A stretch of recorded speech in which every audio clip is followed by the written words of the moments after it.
I'm Pat Montgomery, owner, founder of KC Cattle Company and Valor Provisions. I'm excited about the conversation I'm having today because it's with the better half of me, Kaleigh Montgomery, my wife. Yeah, it's funny because I'm always in front of the camera, and we just did a first shoot with like some holiday specials, and I listened to Kaleigh be like, man, I really can't handle hearing myself talk on Instagram and like seeing my friends share it. And I was like, welcome to my life. It's terrible. Never did I say I wanted to be an influencer growing up, but I think why I've looked forward to this is because Kaleigh has been there for me since before day one of having the idea for KC Cattle Company. She's been instrumental in everything I've done, and for having her on to tell her side of the story, not only my transition out of the military to civilian life, she was instrumental in that, but she has been there for me every time I have decision fatigue and I don't know what the hard right over the easy wrong is. The person I go to is Kaleigh to talk about that. So Kaleigh, you want to introduce yourself? Hi, I'm Kaleigh.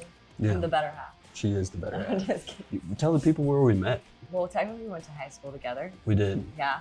We in did. Parkville, where we're shooting. Yeah, not high school sweethearts though. No. She was a really good kid, and as you can imagine, I was not necessarily a really good kid in high school. We met in Spanish too. Yep. And Wasn't our strong suit. No, it wasn't my strong suit. Kaleigh got good grades, and I actually got the entire class bumped up a grade letter by telling the teacher she was ridiculous if Kaleigh Turner did not get an A on her test. But we dated her freshman year of college, my sophomore year, and then she broke up with me like a week before Valentine's Day. And I dropped out of school the next day and enlisted in the military. But we always stayed good friends, close with her family. And about the last year I was in, we started talking, started dating again, got married shortly after I was out. What's your side of that story? Everybody always hears my side about you breaking up with me. Yeah, that happened. Yeah. I did that. Yeah. You joined the military. We stayed in touch. Had a couple big moments there. We saw each other while you were still in. Helped babysit kids during the funeral and just kind of stayed in touch. Convinced you to stop through Columbia on your way back, moving back towards Kansas City to be closer to Colleen and Everett. You went out with my friends and I in Columbia, and then played hardball for a little while. Yeah, she really, broke it was my heart history. the first time, so I was like, you're not doing it a second time. But I think the biggest thing I could say from those years before KC Cattle Company is like that transition from the military to civilian life is really tough. I was well prepared on like, hey, here's the things I'm gonna do professionally, but what I didn't think about was like I was losing my brotherhood, and more importantly, I was losing that purpose and servitude, and that was really tough for me. And going back to college with a bunch of younger kids that don't have a ton of life experience, haven't been outside the borders of the United States, that was hard. And I don't think I would have made it through if I wouldn't have had a support system like Kaleigh. She's a saint for putting up with me. Funny story, leading into how we created KC Cattle Company, she was the one that was like, hey, maybe you should look at things outside of the military to do for your profession. And she had thrown out the idea of like working with animals. And so I decided to become a large animal vet. And I was like, okay, I'll go to school, I'll become a large animal vet. Kaleigh worked in corporate America and she did not like it. She wanted to be a stay-at-home mom. And I'm like, okay, you be my sugar mama while I go to school. And then after I get done with vet school, I'll take over. So I decided not to go to vet school. And I'm like, okay, well, I guess I gotta go get a big boy job. So I started applying to jobs in corporate America, a lot of like security consulting positions and things like that. And I'm coming home from one of those interviews and I call Kaleigh and I was like, I can't do this. Like, I feel like I'm selling my soul for a paycheck. And it's like, I know I promised you only had to be the sugar mama. Well, I went to college, but like, I'm starting a business or I'm going back in the military. And neither one of those are great options from the spouse's standpoint of like, oh God, okay. By the time I got home, she had already decided like, all right, tell me what company we're starting. And she's been a huge supporter of me chasing this dream. And it was very much so a dream starting out. Yeah. You remember what it was like when we were trying to decide on the name and what the business was? And Yeah, got like a poster board and journaled like ideas for the names. And at first you were kind of throwing around business ideas, and I think you were on an airplane coming back from SHOT Show maybe? Yep. And that was like my industry at that point. And I was like, okay, wait, what? You're gonna start a cattle farm? That's what you like decided on while you were at SHOT Show. But we kind of just hit the ground running with it. Ironically, I was thinking through today and like the journey and what we were going to talk about, but that was also like the start of my health journey. So it's funny that you were going to create a high quality protein raised the right way when I was kind of like overhauling like gut health and all of that before that was really a buzzword. yeah, And just how that aligned and kind of getting our health back together and our values and all that. You want to talk a little more about like the health journey side of it? Because I was the guy that was like, I survived on MREs for months at a time and stayed at 6% body fat. And I was like, I'm healthy. Like, I don't believe this crap that like you shouldn't eat these ingredients. And it was Kaleigh that was like organic. And I was like, but slowly she eroded my stubborn hard-headedness. But you want to talk a little bit about your health journey? Yeah, so when I was probably, I know it really started when I was in the 2nd grade. I started to get really sick almost like every time I would eat. I would be sick almost instantly after. And like my growth curve, I dropped off. Like I wasn't even on the growth chart. And I kind of just had to figure out, like from probably the time I was in the 2nd grade, I think I missed like 20 days of school, through when we first got married. It was just something I learned to live with, that a lot of times I would eat and then I would be sick afterward. I was really like a tiny kid, really petite. You're still pretty tiny. Still pretty tiny, yes. But it was something I just learned to live with. I'd been to like GI specialists and they couldn't figure it out. And they'd said I was lactose intolerant. So for a long part of my life, I didn't do any dairy. Let's see, what else did I had like medicine I put under my tongue for when my stomach would start to get upset. It sounded like that was some type of opiate, just judging by it. Yeah, I wish I could find the name of it. I'm sure if I searched my medical chart, I could, but it was kind of crazy. And I would be in college and I'd have to go take a test because stress was kind of also like a trigger, and food. And I would pop a pill and then you couldn't drive a vehicle afterwards, so it probably was an opiate. But yeah, so I finally found a doctor in Columbia who's like just my GP, and she was like, have you ever looked into the FODMAPs diet? You kind of start with like the elimination diet to see what your triggers are, and then you go into this FODMAPs diet. It was founded in Australia. So about the time we were starting Kaleigh Cattle Company, I came home from Pat and was like, okay, we're gonna do the elimination diet and the FODMAPs diet, and it meant we couldn't cook with garlic or onion.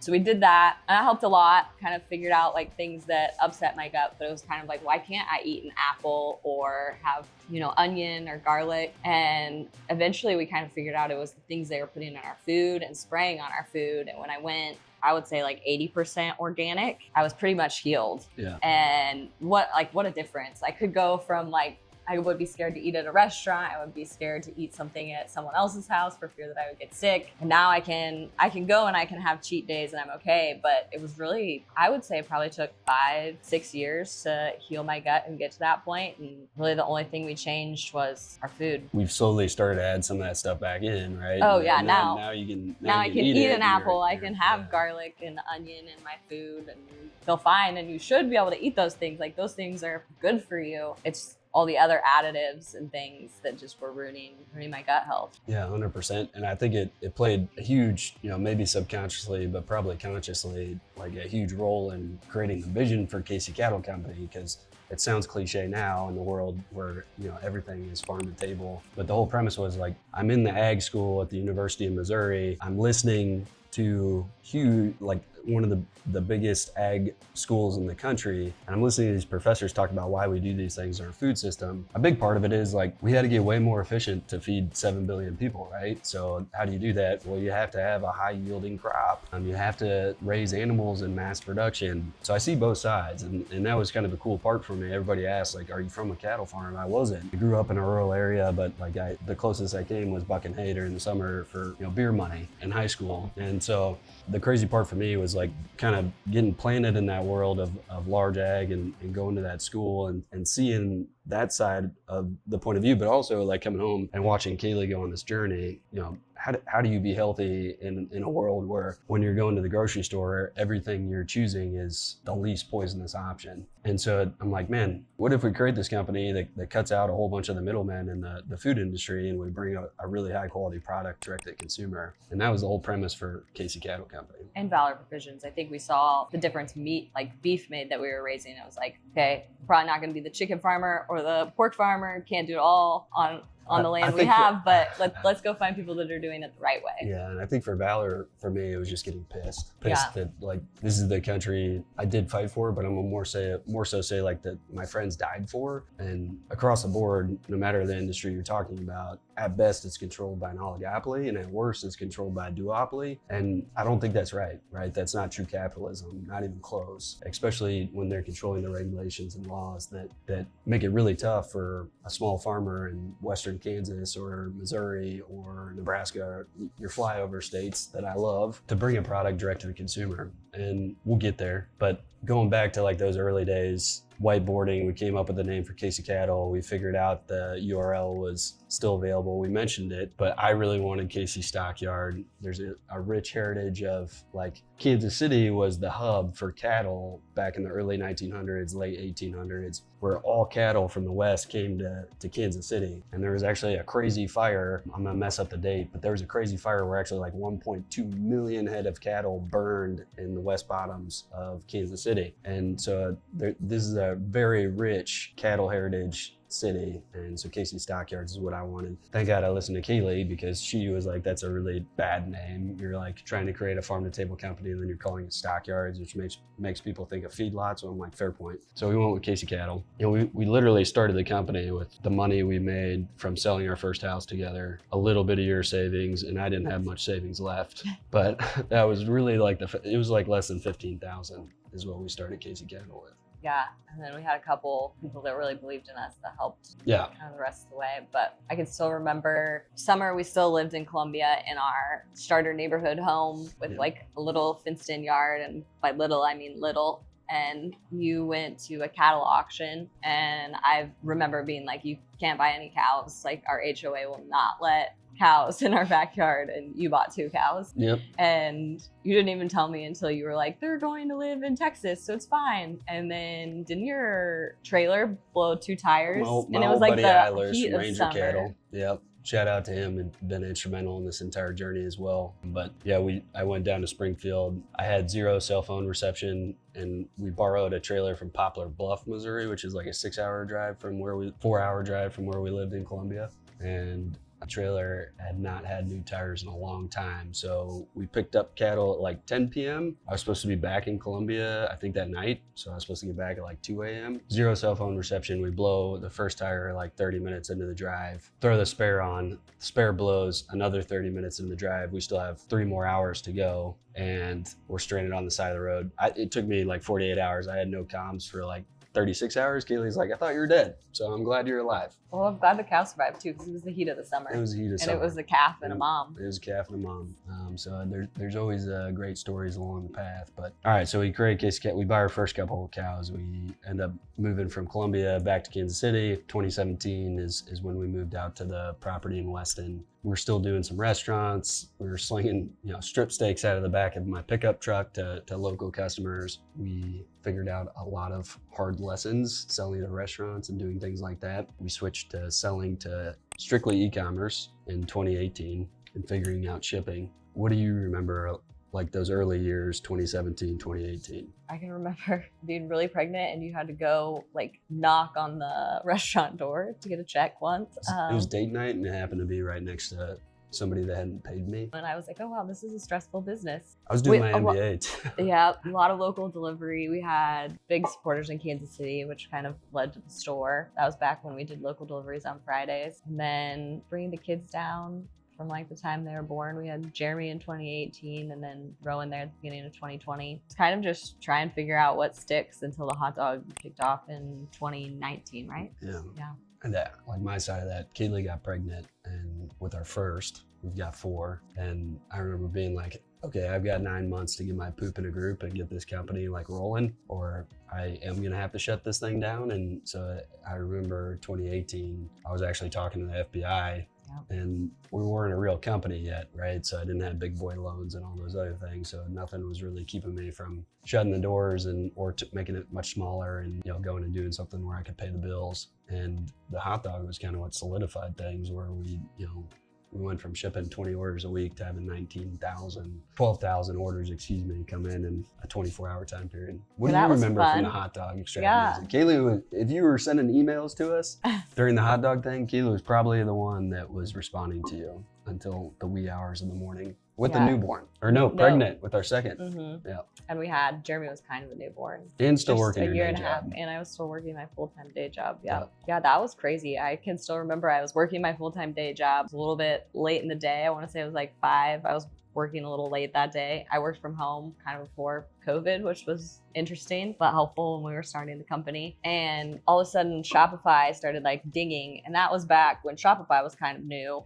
So they would have glitches where, you wouldn't get some notifications for sales, but we didn't have very many sales back then. So we had it set up where it like dinged every single time you got a sale. It made a noise. And all of a sudden my phone was like ding, ding, ding, ding. And I was like, what is going on? So I like called you, and we just hired a PR firm a couple months before that. And so we'd had a few like smaller PR It's like a year things. before that. Okay. So we'd had, smaller PR things that kind of hit. And so I was like, what's going on? And you're like, I think some food and wine article or something got published. You were coming back from a neighbor's who didn't really have cell phone service on the roads. You're coming back, and then all of a sudden you like call me back. And because I'm like, it's still rolling. And you were like, Kaleigh, I don't have any more hot dogs. Like, I think this thing is going viral. I'm going to have to turn it off. And I said, absolutely, you will not turn it off. You will figure it out. I said, call Lou, our processor who makes our hot dogs, and figure it out. And so, yeah, you did. You came home. When it first kicked off, we didn't know we were pregnant. So we popped champagne. We weren't pregnant yet, but popped some champagne. Yeah. I didn't get pregnant. Just celebrated. Yeah, just me. And we figured it out. Yeah. It was a lot of late night. Families helping build boxes. It was wild. Sometimes I'm like, I don't know how we did that with the crew that we had, but we did. We, just for a reference point, like year-to-date sales up to that article in August, we did double that in 12 hours. It was pretty stressful, huge blessing. Also, like, this is a point I always like to talk about, like growth's expensive. And it was funny because I think I was down to $4,000 or $5,000 left in our business checking account when that happened. And I had said like, hey, if I run out of cash, like I'm done and I got to go find a job that pays the bills. And how many times have I been there over the years? Like, and every time I've been there, there's like just this God wink of like, just keep going. And I'm stealing God wink. I got that from Kaleigh. But it's been this journey of just, this is not an easy business, and it's not a high margin. People see our prices on hot dogs and they're like, what a criminal. And I'm like, man, that's not the case in this beef world, which is what led us to Valor eventually. What else do you remember from the pandemic besides perpetually being busy and pregnant? You pregnant, I mean, not me. That was, again, crazy. It was like, sometimes you just look back and you're like, how? But we were like deemed necessary because we sold protein and protein was scarce. So we had a baby at the very beginning on April 3rd, and you worked a lot. I mean, because we were trying to get protein out the door. And again, that was kind of like the next trajectory that grew us as a business. And then June of the pandemic of 2020, Rowan, our big-headed kid, looks just like you. They thought his skull was fusing, and so we were trying to get into the hospital to get that checked because he was only 3 months old. And they're, hospitals don't really want you to come in, so we have like a telehealth appointment, and they're like, yeah, his head definitely doesn't look right. He had like a long kind of like football looking head just because he was a side sleeper. Turns out everything was fine, but I'm still working my full-time job at this point, still helping a ton with Kaleigh Cattle Company. And you came to me and you were like, I think it's time you take your leap of faith and you quit your full-time job, come on Kaleigh Cattle Company full-time and be kind of a full-time stay-at-home mom too. So yeah, we took that leap of faith, which was a big step. Quit my job. That was kind of the stability. Yeah, and probably a few times over the years we've regretted. Maybe you've regretted. that was a lot. Yeah, no, it was a ton, but it's been a wild ride. What I remember from the pandemic is we called them apocalypse orders, right? Because going into Valor, like 2 of the big 4 shut down and protein evaporated from our country. And it's kind of just crazy to me, like how short-term our memory is as Americans at this point, where we've forgotten about that. And we have not fixed that in our food supply, right? So, one of these companies shuts down and it's no longer you go to your grocery store and buy protein, it's gone. Like, they control the market. So if one of those shuts down, there is no going to your grocery store to pick up a steak or ground beef to feed your family. And for what that accumulated to for us was like these people were going online because folks in New York and California couldn't find protein at their grocery store. And if they could, there was a limit on how much they could buy. They were limited to buying. I remember talking to one gal from California, and she's like, yeah, I can go to my grocery store and the only thing there is ground lamb, and I'm limited to buying 2 pounds. And so they went online, they found us, and we were getting these huge 50-pound boxes of just we called them apocalypse boxes of, roast and ground beef and oxtail and all the things we normally couldn't sell. And, it turns out that was strictly related to the pandemic. And after that went away, that combined with a whole lot of other things that happened in the ag market from 22 to 24 was almost, our death as a company. But I'm not always a smart ranger. Sometimes I'm a strong ranger, and quit is not a word I practice very frequently. But from 22 to 24 of those tough years, what do you remember there? I don't know if we want to go back there. There's some dark spots, but yeah, there were multiple times I thought maybe we were done for, but like you said, every single time something come through that would pull us through. And I think just really that made us focus on the mission and the why and the purpose. We're doing it because it's the hard right. It's not the easy wrong.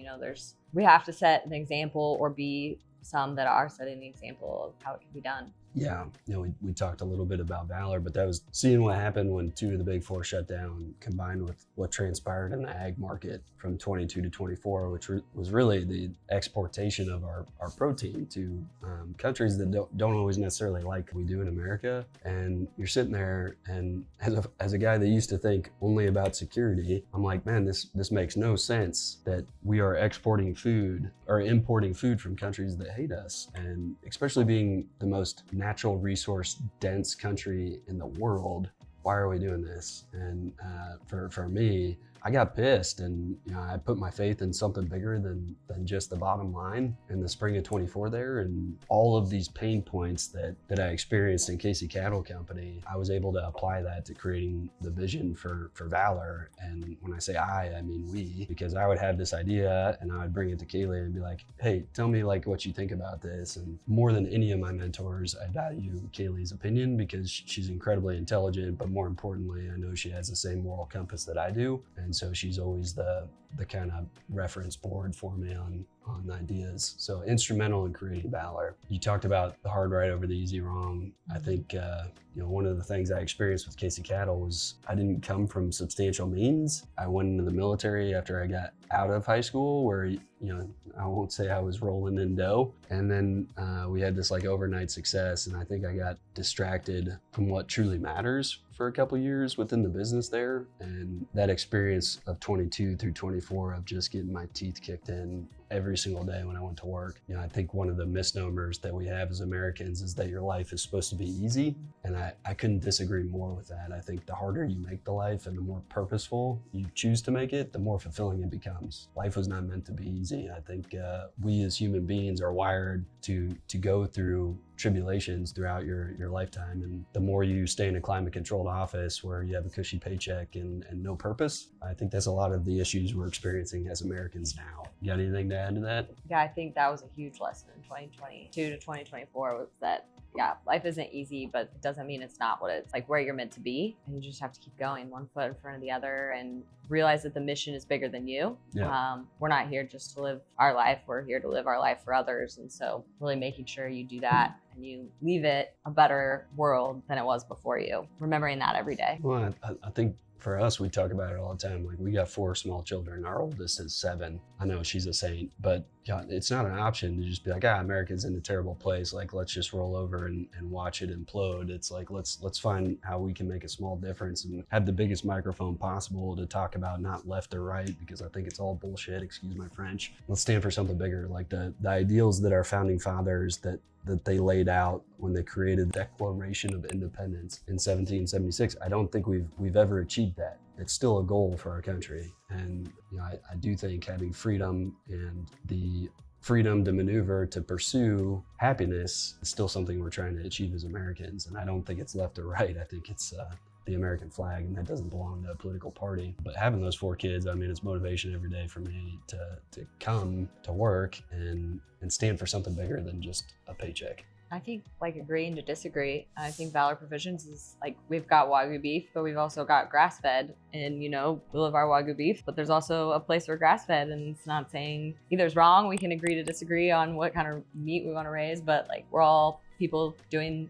the right thing, and we're trying to do the right thing and bring a superior product to the table. And I think to that point on Valor, like, the American farm has been synonymous with our creation as a country. And like, there's a reason when you go to Europe, people call you cowboy, right? Like, the American cowboy is Americana. It's an icon of how the rest of the world envisions America. And we're losing that. Like, guys, beef is expensive because there's no cows left in America. There's none left. And there's none left because the economics haven't made sense for the farmer for the last 50 years. And that generation that's hung on through grit and just pure toughness is disappearing, and there's nobody coming up to replace them. And for us, it's like, we've seen the benefit within our own kids being raised in an environment like that, where they're dirty, they're butt naked outside, rolling around in mud, and we're not worried about, I'm big on this, and Kaleig's the same. Like, we're big on our kids getting hurt. We're big on them figuring out things on their own, not because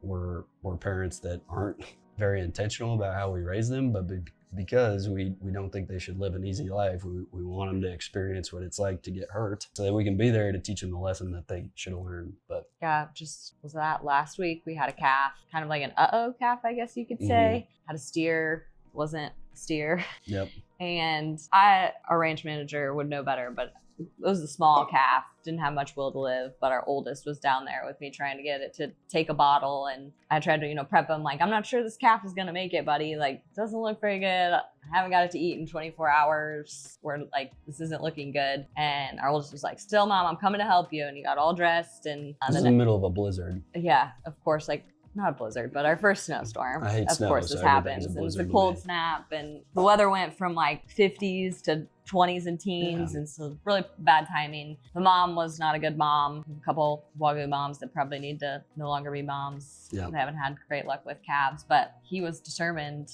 to try and help with that cow, and went down with me multiple times to try and feed it. And kind of cool to see your kids try as hard as they can, but no, sometimes the outcome isn't what you want it to be. 100%. I love telling people Jeremy's first cowboy story. Oh, the abscess? No. Okay. The one where he almost got trampled by the mama cow. I don't know if I remember that one. Was he 4? You probably didn't tell me that one until after the fact. Probably not. I think he was 3 or 4, and Jeremy thinks our ranch manager walks on water. The kid. He's pretty cool. He's pretty cool. Doesn't walk on water though. No, but he is a cowboy. No. Yeah. And he will drive in the blizzard. Yes. Him and I were down there sorting calves from their mama cows, and Jeremy was down there, and I told Jeremy to stay out of the pens, because probably people are always worried about the bulls when they're on the farm, but they should really be worried about the mamas. Just like if I was a intruder and mess with Kaleigh's kids, they should be more afraid of her than probably me. And we're sorting calves out, and I had this one mama cow that had tried to kill me on like 4 or 5 different occasions, and she'd already run me up the fence like 3 times, and I'm trying to sort it away from her calf to get her stuck in a pen so we can wean these calves and doctor them. And Jeremy didn't listen to me, and he crawls in between the bars for the fence and gets in the pen with this mama cow. And I'm stuck on like the opposite side of these sorting pens, and I'm having a straight up panic moment of like, I'm about to watch my son get trampled, right? And I think there's a difference between my mad yell and like it was my terrified yell, where Jeremy's like, oh, Dad's not just being a jerk, like he's actually worried about something. So luckily he like listened to me, because I'm like sprinting over to go get him, and there's like a foot of standing water. It had been raining for like 2 weeks, and this mama cow is just charging at Jeremy, and Jeremy's just taking his sweet time crawling back out under the fence. Gets on the other side, and this mama cow just comes and just stomps her 2 front hooves into this poopy pile, and Jeremy gets covered head to toe in cow manure, like in his mouth, on his face. His clothes are covered. He's soaking wet, and you can kind of see his bottom lip stick out, like he's about to start crying. And our ranch manager walks over to him, and he's like, congratulations, buddy, you just had your first cowboy story. And I remember Jeremy wipes the cow manure off of his face and kind of flicks it to the ground, and his chest puffs up a little bit. And it was just one of those moments for me where it's like, okay, this company's worth fighting for. If for nothing else, because I'm now John Travolta, the urban cowboy that's stuck behind a computer all day, but which is not my favorite thing. But I believe in the mission. I believe that the American farm needs to stay around for national security purposes and for teaching our youth what hard work looks like. So we talked a little bit about the hard right over the easy wrong, and I think for both of us that translates to quality in the product and the mission, right? Like, I love the fact that you pose that question to me, the rest of the team poses that question to me. When I'm bringing an idea to the table, it's like, okay, yeah, I get how it'll make the company money, but is it following is it bringing the best product possible to the consumer, and does it align with our mission? And I feel like out of everybody, you're the best at challenging me on that. What input do you have on the quality and the mission? Yeah, I think I've been the one who, like, along the way, who would be like, do we really need to spray pastures? Yeah. You know, like, this is what you were taught in school, and, you know, this is what was done on our land before. And it was like, oh, slowly we've like been like, oh, you know, we don't have to do that, you know, or we don't have to do this, or let's look at a different product or a different way of, you know, rotating their grazing or doing hay. And I don't do it from a place like, I didn't go to ag school, so sometimes I don't know, but it's like just a place of like questioning things and learning and growing and seeing if there's a different way to do things. Yeah, 100%. It's there's a balance there, and we can't make everybody happy, which is like actually a cool part with Valor is like, okay, if the consumer is really passionate about like grass-fed beef, you mentioned it. Right. Neither one of us actually believe in that, but we understand why consumers want it. And we also didn't like the fact that consumers were being fooled by grass-fed labels at the grocery store. They're total baloney. Trying to watch my French. I think I'm doing a pretty good job. I've only had one swear word, but it's total baloney when you're buying grass-fed beef at the grocery store. We know that. And so I was like, well, consumers want this, so let's go find somebody that's doing it right, which is where Plainview came in and is very much so aligned with our moral compass and our mission. And we're able to bring that to the end consumer. So that's the cool part on the husbandry practices is like, you know, these new things pop up, a new breed of cattle, a new breed of hogs or whatever, and some of it's around to stay. Luckily, I was right where Wagyu was not a trendy breed that eventually evaporated from the American lexicon. But I don't know about grass-fed, right? There's a lot of issues that go along with trying to do grass-fed at scale. I think what Gabe and Plainview Beef is doing is a way to produce really high quality grass-fed beef at scale. And so that's been the fun part. Kaleigh's a huge fan of their beef sticks. It's, you know, they're freaking amazing. And they're actually, you know, normally beef stick convenience and health don't really go together. It's really tough to make a quality jerky, a quality beef stick that tastes good and is also low ingredients and healthy. I think Gabe did an absolute fantastic job. So instead of, you know, old Casey Cattle Company would have been like, oh, they're a competitor, like we're not helping them out. It's a lot of fun for me with Valor to go find these folks and be like, dude, here's the lessons learned. Let me help you get this in the hands of the end consumer in a way that you make money and the consumer can afford to be a repeat customer. All right, so working together as husband and wife, and also, what should we call your job title? My job title? Yeah. I don't know. I just do a bunch of random shit. Yeah. Some days I'm a retail employee. Some days I pack orders. Some days I pay bills. Yeah. Some days I do marketing. Yeah. It's like on the day-to-day side, I'm like, you know, it's changed so much over the years. When Kaleigh first quit her job and came over, she was running our marketing. That's what she did in corporate America. So I couldn't have been able to afford her if she wasn't my wife. And I feel like over the years, multiple times she's been like, will you please fire me? Like I've got 4 children, trying to do this and help out with the company is really tough. And she's been a saint because I fired her, and then, you know, we fall on hard times. I'm like, I'm gonna need you to step back in the arena with me. I don't think I've ever been fired, actually. Maybe like a short time period, a few times. We'll say I was down to a couple hours a week. Fair, but you know, multiple times we've reduced your responsibilities within the company, and then it's like, without fail, we fall on hard times where I'm like, I can't afford to hire a person to do X, Y, and Z. And I know you got like a couple hours a week. Can I steal those from you to do that for me? And, you know, people always ask like, how is it working with your spouse? And I'm like, honestly, I think it's brought us closer together. I will say it is tough to talk about anything other than the business. Yeah, that is really hard. It's like the business and the kids. Yep. And you can say you'll try not to talk about the business, or the kids, but then half the time when you are together, you have to talk about the business, keep the business flowing. And then it's like, oh, well, now I need to update you on the kids. And so that does make it tricky. But outside of that, I'd say, you know, it's taught us to communicate better. It's made me grow up tremendously in all aspects of my life. You know, what I didn't talk about was my health journey from like 22 to 24 was, you know, I went from being in the military where I got paid to work out to getting out, and I still worked out, but my diet was garbage. Love a good Culver's burger and cheese I curds. still love a good Culver's burger. Maybe we can and bring on a curds. Wagyu burger. I know, right?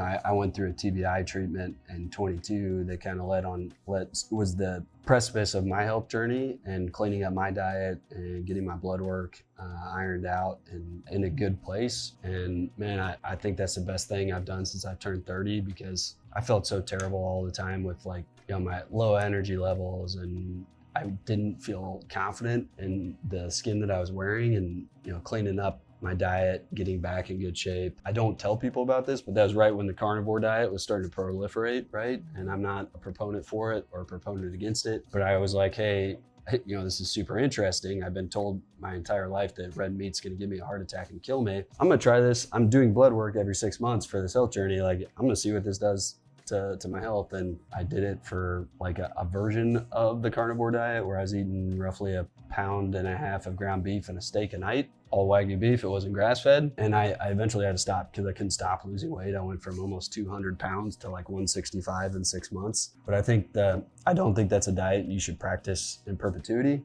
I think it's a great reset, elimination diet to figure out what your body does well with, what it doesn't do well with. I think eating very limited ingredient foods is the most important part. Totally. I mean, I think too, we looked at my blood work, and I eat a lot of red meat. Yep.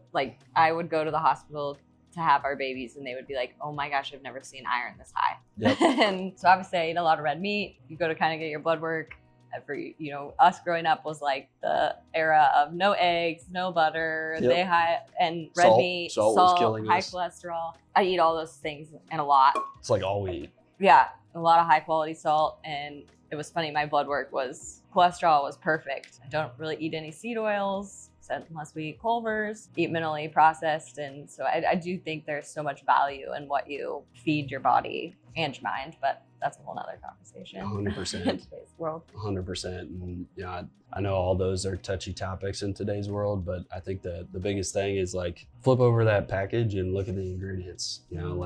Even when I'm on the road or out doing, I've traveled a lot this year, which makes it exponentially tougher to eat healthy. But flipping over a package and looking when I'm at a gas station or whatever, and at least picking the least evil thing to feed my body has just become a staple in my habits. And I think for Kaleigh too. And honestly, that's because I've been married to Kaleigh for 10 years and she's slowly worn off on me. But at least you can have garlic and onion again. Thank God for that. That was I love garlic and I love onions. So that was a rough couple of years where those were eliminated from my diet. It really showed me how much you loved me. Yep. Every once in a while I'd try to slip it in just because I'm like, is this the placebo effect? But no, it wasn't. For the first time, yeah, it was wasn't. not in the name. It wasn't. Now it's gone. Yeah. So we're just past a year with Valor Provisions. It has definitely been a blessing for me because it renewed my purpose, my values, my something bigger than just pinching pennies and looking at a P&L all day. It's been a wild ride. A lot of you that are watching this and have joined Valor Provisions, both of us can't thank you enough for doing so and believing in this mission because it's getting noticed in a lot of really big ways. But we're coming up on year end.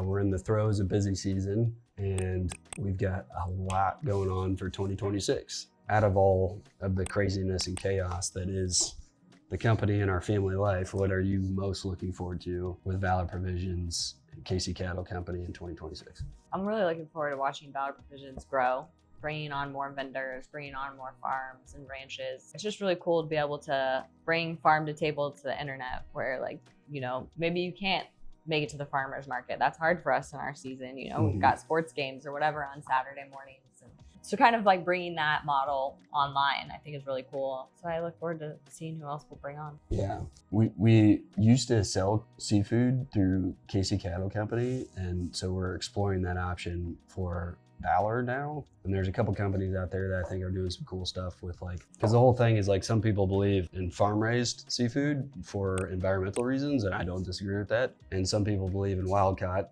for health reasons, and I don't disagree with that. Both have their There's some really good side cool and bad stuff side. coming out with farm raised though. There is. And so we're trying a new vendor on Friday for her birthday on the seafood side, plus a steak. This woman loves a good steak. I fed her a 24-ounce ribeye the day before, was that Emmy? Emmy, yeah. Before she I almost said calved.